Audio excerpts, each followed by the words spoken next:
Assalamualaikum warahmatullahi wabarakatuh. Selamat datang, selamat jumpa lagi. Di sini kita bakal melanjutin buat video penjelasan modul ya, setiap modul. Yang sebelumnya udah modul 1, modul 2, modul 4 dan 5. Nah, sekarang kita ke modul 6. Tentang apa sih modul 6 itu? Baru kita cari tahu. Modul 6 itu menjelaskan tentang NAT dan NAT for IPv4. Tanpa berlama-lama lah ya, langsung aja kita masuk ke eh, tujuannya gitu. Apa sih ininya begini ya? Langsung aja kita masuk ya. Di sini kita langsung masuk. Tujuannya dulu sih. Tujuan utama dari modul ini adalah apa sih gitu. Nah, di sini tujuannya adalah mengkonfirmasi layanan NAT atau Network Address Translation pada Edge router untuk menyediakan skalabilitas alamat IPv4-nya. Nah, di sini ada juga topik-topik nih. Topik-topik yang digunakan atau yang dibahas dalam modul ini. Itu ada 1 2 3 4 5 6 7 topik. Yang pertama itu ada NAT karakteristik. NAT karakteristik ini menjelaskan tujuan dan fungsi NAT. Terus ada type of NAT. Ini menjelaskan operasi dari berbagai jenis NAT. Terus yang ketiga ini ada NAT advantages dan disadvantages. Agak meleset dikit. Menjelaskan kelebihan dan kekurangan dari NAT. Ini statistik NAT itu dia mengkonfirmasi statik NAT menggunakan CLI. Dinamik NAT, mengkonfirmasi dinamik NAT menggunakan CLI lagi. PAT ini mengkonfirmasi PAT menggunakan CLI lagi. Nah, yang terakhir ini ada NAT 64 menjelaskan NAT untuk IPv6. Nah, itu apa sih katanya tujuannya itu dia. Nah, kita masuk ke pembahasan ya. Yang pertama ini tentang NAT karakteristik. Nah, karakteristik NAT. Di sini ada kita masuk IP F4, Private Address Space. Di sini rumah alamat IP. Di sini jaringan umum diimplementasikan menggunakan alamat IP4 privat sebagaimana didefinisikan dalam RFC 1918. Di sini kelas A rentang rentangnya ini bukan rentang.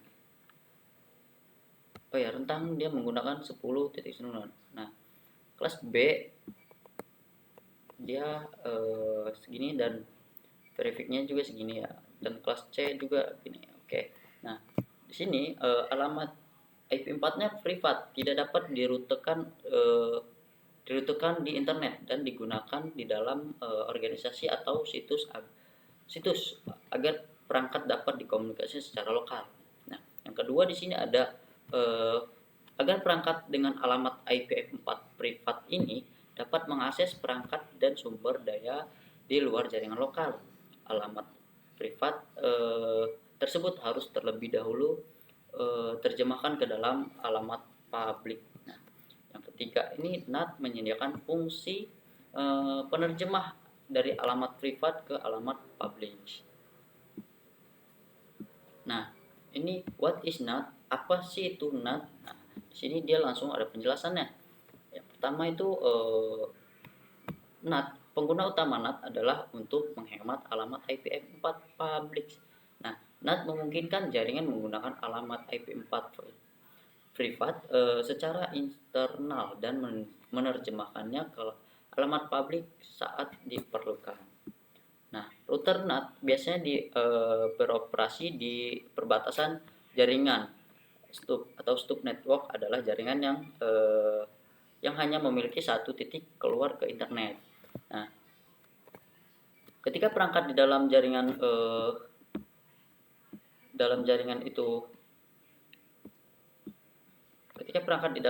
stub ingin berkomunikasi dengan perangkat di luar jaringannya, paket tersebut itu harus diteruskan ke border border router dulu, yang melakukan proses NAT. Nah, menerjemahkan alamat privat internet ke perangkat alamat publik yang dapat diruterkan keluar. Oke. How NAT works? Cara kerja NAT. Oke, cara kerja NAT itu di sini ada contoh skenarionya. Saat VC1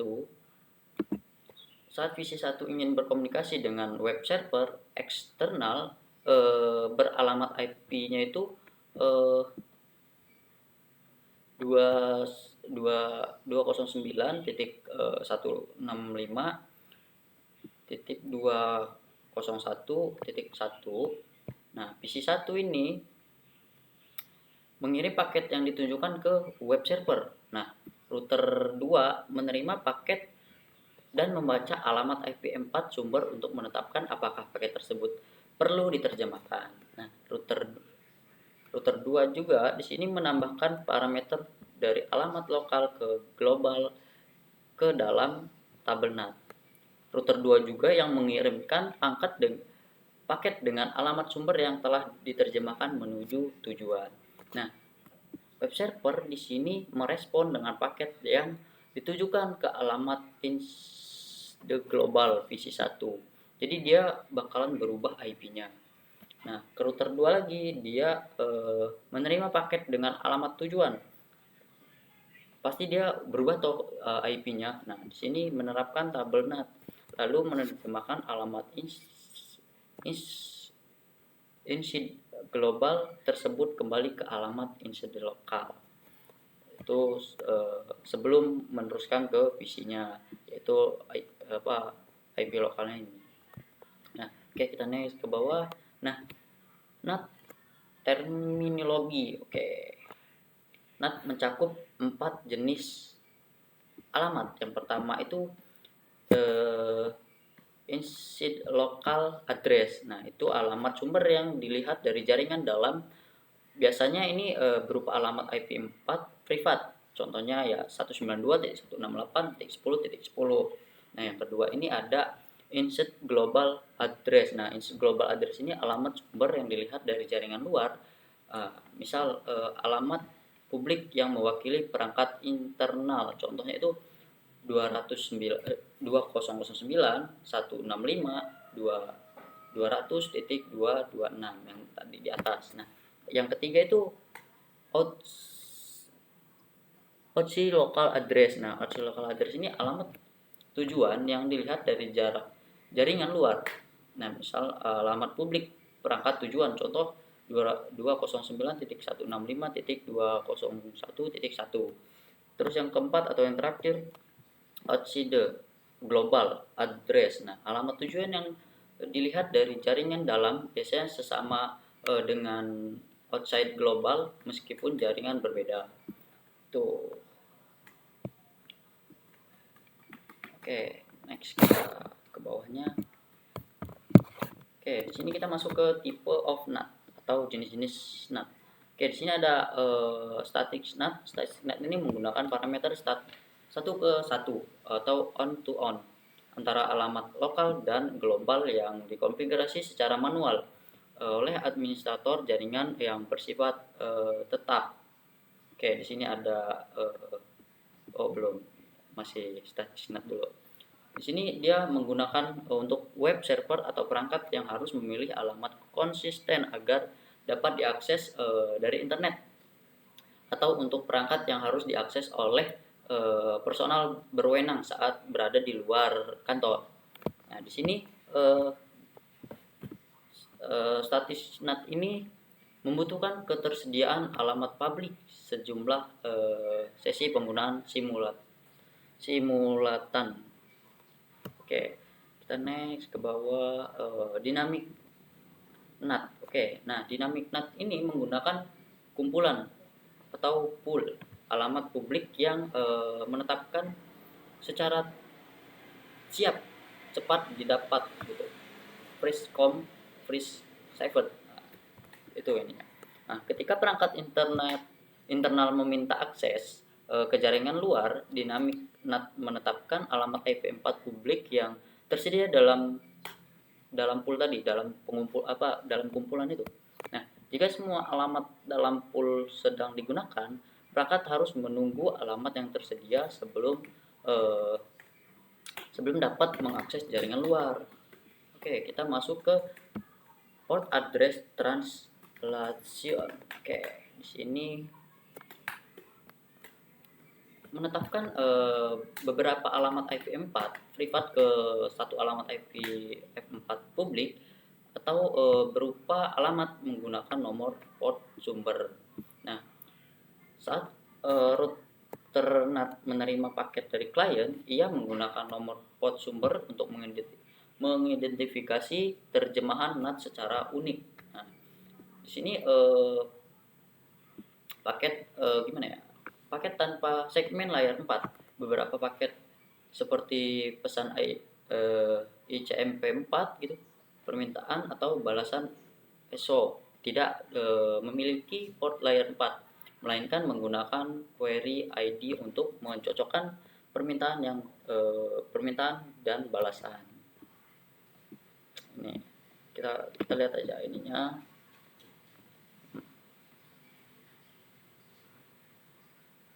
Tuh, dia langsung minta balasan lagi.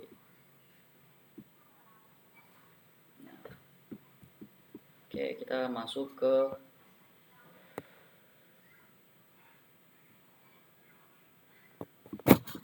ini udah. Kita masuk ke 63. Mana 63? Nah, 63. NAT advantages and disadvantages. Oke, di sini kelebihan dan kekurangan NAT. Kelebihan NAT-nya itu di sini advantage of NAT dulu ya. Kita kelebihannya dulu. Di sini menghemat skema pengamatan ilegal yang terdapat dengan memverifikasi internet gitu. Menghemat alamat melalui multiplexing tingkat port aplikasi, meningkatkan fleksibilitas koneksi ke jaringan publik, terus memberikan konsistensi untuk skema pengelamatan jaringan internet. Terus yang terakhir ini menyembunyikan alamat IPv4 ke pengguna dan perangkat lainnya. Oke, di sini dia kekurangan NAT-nya. Yang pertama di sini ada meningkatkan delay pengaturan atau penerusan paket atau forwarding delay. Nah, yang kedua pengalamatan end to end menjadi hilang, terus kemampuan pelacakan IPv4 end to end hilang juga, mempersulit penggunaan protokol tunneling seperti IPSC. Dapat menggunakan layanan yang memperlakukan inisiasi koneksi TCP dari jaringan luar atau protokol stateless seperti UDP. Oke, ini udah beres. Kita ke 64. Oke, 64 ini static NAT. Static NAT skenario. Oke. Di sini tata caranya.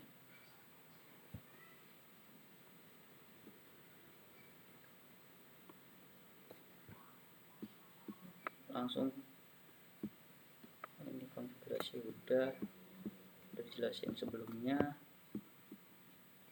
Kita langsung ke 5 coba. Dinamika NAT.